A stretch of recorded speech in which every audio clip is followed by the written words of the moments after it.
Welcome to the Deep Dive, where we sift through all that information you send our way and try to pull out the real usable insights. Yeah, the stuff you can actually do something with. Exactly. And today, we're looking at something, well, it feels quiet, but it's actually pretty revolutionary. The power of subtraction, strategic subtraction. In a world that just screams more, more, more. Right. It pushes us towards this default setting of yes to everything. All the time. But maybe real success, and honestly, maybe just peace of mind, comes from getting really good at saying no. Mastering the no. So yeah, we're diving deep into sources about setting boundaries, mostly guided by Donna Franklin West's work. She makes this argument that the best tool isn't your to-do list. No. It's your don't-do list. That's it. And our mission today really is to get past the usual burnout chat and look at the actual mechanics. How do you protect yourself? We want to quickly pull out the wisdom that, challenges that yes reflex. Show you how clear boundaries really protect your time, your energy. Stop that slow drain, basically. It's interesting because the whole idea can kind of boil down to just 6 words. A powerful 6 words. Yeah, and we're not just going to, give them away yet. Yeah. You got to stick with us. We have to earn it. We do. Think of this deep dive as exploring why those 6 words are maybe the strongest tool you have to just instantly get some control back. It's about building a framework, right? Where your limits aren't requests you're making. Right. They're just part of how you operate. Non-negotiable. Okay, so let's start there. Why is yes the default? It feels almost like baked into our culture. Yeah. Productivity, capitalism. Completely. We learn it young, don't we? Saying yes means you're ambitious or a team player or just helpful. You get rewarded for stretching yourself thin. But nobody really encourages you to be clear about what you won't do.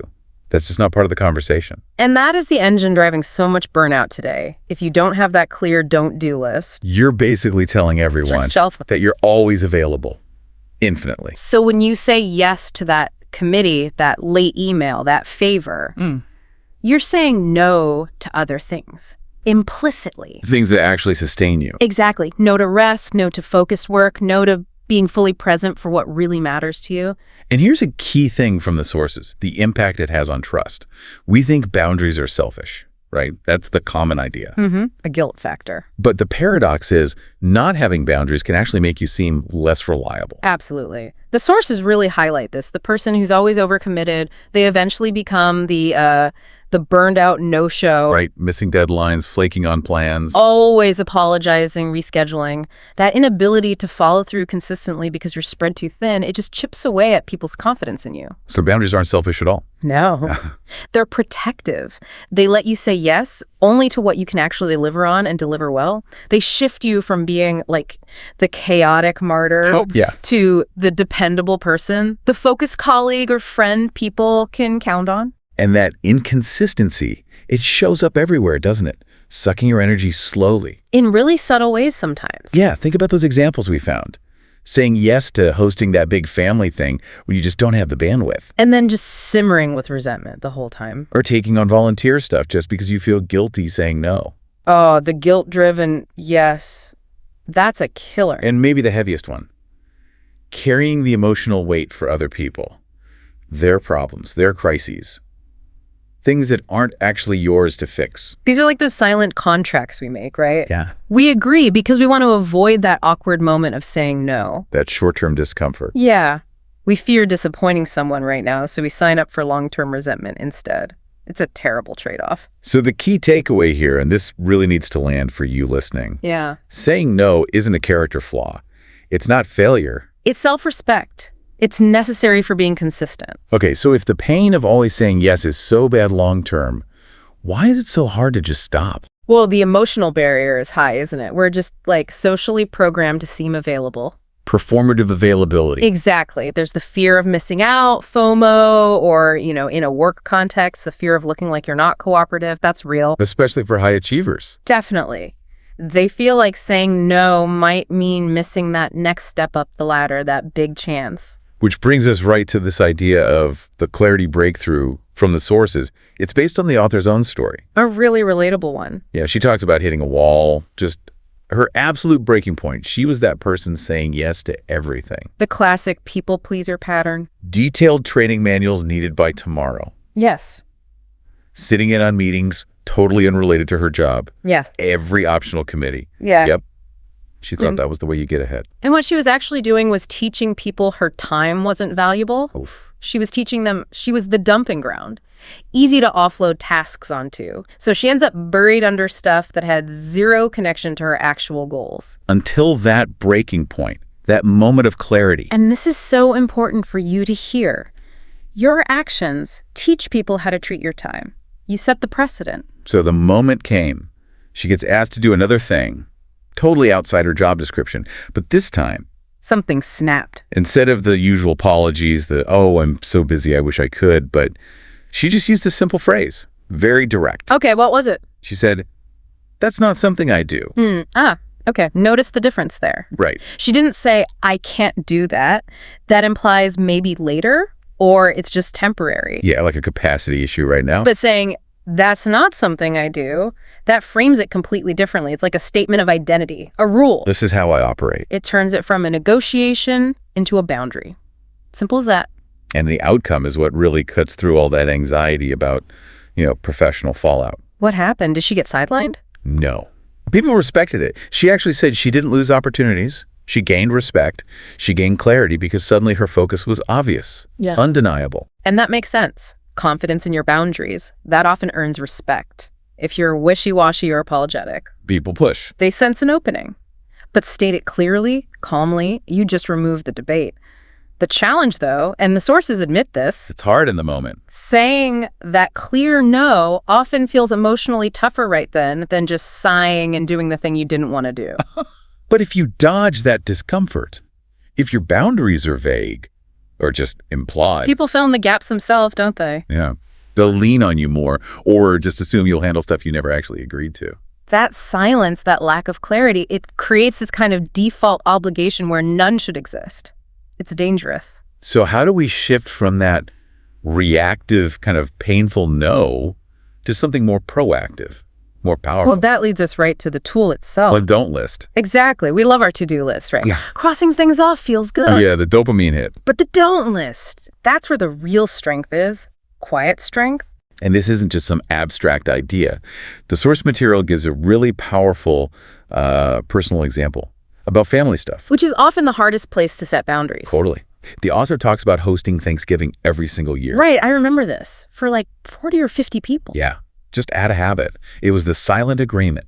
She was the Thanksgiving person. And every year, same cycle. Overcommit, stress out, build up that quiet resentment. Towards the people you love most. Yeah. This is this huge obligation draining her emotionally, financially. Until she finally hit that breaking point. And she didn't explode or anything. She just drew a line. Yeah. Clearly. Said something like, I can't take this on this year. Firm, clear, no long list of excuses. Exactly. And what happened next is the big lesson for all of us, I think. Did the world end? Nope. The family adjusted. They figured something else out. That boundary, even though it was probably hard to set initially, it actually made space for real connection without the resentment baggage. That story is so important because it hits on that deep fear we have of disappointing people we love. Yeah. And the message for you, the listener, is the people who genuinely respect you, they will adjust. They'll find another way. When you let go of that obligation, sometimes you actually free up others to step up. So let's get practical. How do you actually create your own don't list? Because the sources say it's not just about saying no to others. No, it's about being honest with yourself first. It requires some real self-reflection. The author gives us 3 key questions to guide that process. Okay, listen closely here, everyone. These are the questions that help define your real capacity. Question 1. What 3 things are you currently doing, maybe purely out of obligation, that you need to just stop justifying? The things you rationalize away, the energy drain. Exactly. Second question. What tasks or expectations or even emotional burdens do you keep absorbing that aren't actually yours to carry? Like cleaning up other people's messes, Yeah. managing their crises. Or taking on their emotional baggage, things that belong to someone else. Okay, and the third one. Third, where are you overcommitting simply out of habit or tradition or just? Yeah. Because you've always done it, rather than out of real necessity or desire. That's the Thanksgiving problem, the inertia commitment. Precisely. Once you wrestle with those questions, your don't list starts to take shape. It stops being this vague feeling. It becomes concrete, rules you can actually state. And the sources give great examples of what these look like when they're solid. Like, I don't do late night work text unless it's a genuine emergency. What a boundary. I don't do guilt-driven commitments.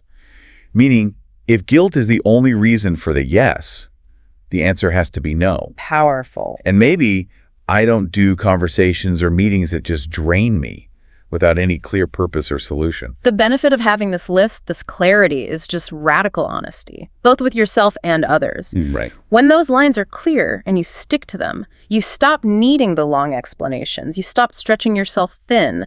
You stop apologizing for protecting your energy. It's a declaration, really. This is who I am. This is what I have capacity for. Exactly. Okay, so that's the how. That's the mechanism. Now, let's talk about the payoff. What happens after we start living this way? What are the positive outcomes? Yeah, if we stop doing what we don't do, what's the actual gain? Professionally, Yeah. personally. So what does this all mean? Well, when you operate with that kind of clarity, the benefits really start to stack up. They kind of boil down to three main shifts, Okay. and they feed into each other. First one, your yes suddenly means a lot more. Ah, interesting. Yeah. Yeah, right. When people know you have clear limits, that you protect your time. When you do say yes, they know you mean it. Carries more weight. Exactly. Your commitment is valued. That actually boosts your credibility way more than being the person who says yes to everything but delivers inconsistently. Okay, that makes sense. Benefit two. Second, and this is super practical, Yeah. your time actually gets protected, like really protected. You get hours back. It's not just about finding an extra hour here or there. It's about reclaiming the mental space, the bandwidth, for the things that give you the biggest return. Deep work, creative stuff. Or just being truly present with your family. You cut out the noise from all those low-value, high-energy drains. Okay, and the third benefit? Third, and this might be the biggest one, your relationships get healthier, fundamentally healthier. How so? They shift away from being built on that hidden resentment, you know, the kind that brews when you're always overextended, and they become based on honesty, on clarity. Real connection flourishes when people respect each other's limits.